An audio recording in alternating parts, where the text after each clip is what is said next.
बहुत समय पहले की बात है। एक बहुत गरीब इंसान था। उसके साथ उसकी पत्नी और 2 छोटे-छोटे बच्चे भी थे। उसका अपने परिवार का पालन-पोषण करना बहुत कठिन हो गया था।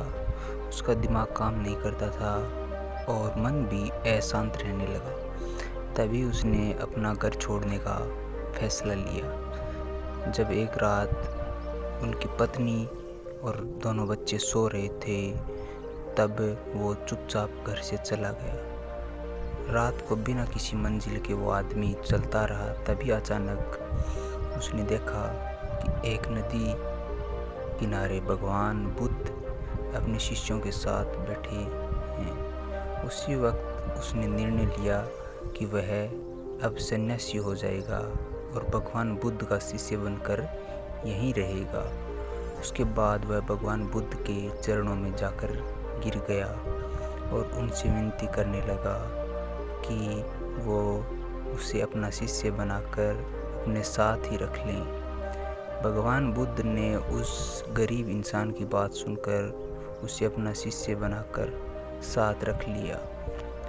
भगवान बुद्ध अपने शिष्यों के साथ आगे बढ़ते हैं। रास्ते में चलते चलते थक गए थे। सब रुककर एक पेड़ के नीचे विश्राम करने लगते हैं।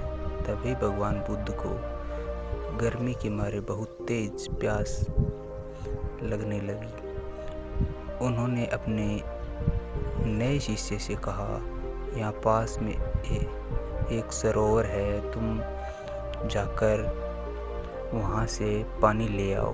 भगवान बुद्ध का आदेश मानकर वह सरोवर से पानी लेने चला गया। जब वह सरोवर के पास पहुंचा तो उसने देखा कि कुछ जंगली जानवर सरोवर में उधम मचा रहे हैं। जैसे ही वह सरोवर के पास गया, सारे जानवर वहां से भाग जाते हैं, लेकिन सरोवर में कीचड़, सड़े गले पत्ते ऊपर तैर रहे थे, जिसके कारण उसका मन नहीं मान रहा था। उसने सोचा, इतना गंदा पानी भगवान बुद्ध पिएंगे कैसे?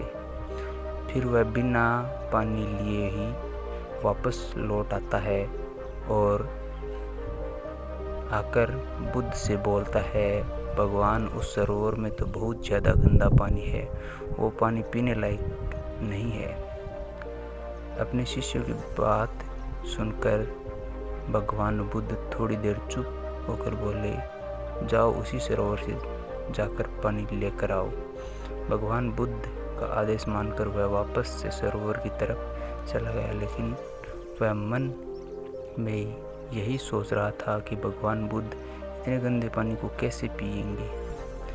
जैसे ही वह सरोवर के पास गया, वह यह देखकर चौंक गया कि सरोवर का पानी एकदम निर्मल और स्वच्छ हो गया है और अपने स्वभाव में बह रहा है।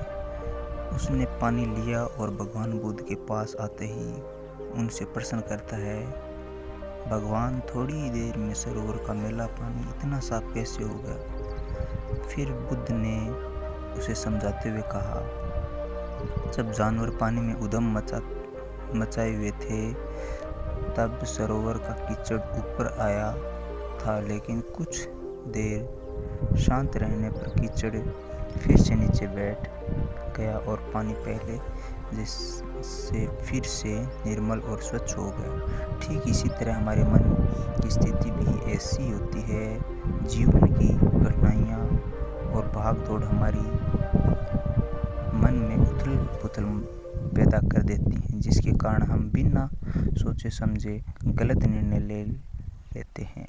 लेकिन कोई भी निर्णय लेने से पहले अगर हम अपने चित्त को शांत रखें और धैर्यपूर्वक बैठकर सोचें, तो हमारे मन की वो उथल पुथल भी पानी की कीचड़ की तरह नीचे बैठ जाएगी और तब हम जो भी निर्णय लेते हैं वो हमेशा सही होता है। इसीलिए बुरे समय में इंसान को अपना धीरज नहीं खोना चाहिए। भगवान बुद्ध की यह बात सुनकर उसका दिमाग खुल जाता है और जब वह शांति से बैठकर सोचता है तो उससे पानी की गलती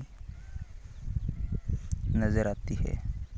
भगवान बुद्ध की यह बात सुनकर उसका दिमाग खुल जाता है और जब वह शांति से बैठकर सोचता है तो उसे अपनी ही गलती नज़र आती है। फिर उसे समझ में आता है कि उसने अपना घर छोड़ने का गलत निर्णय लिया था।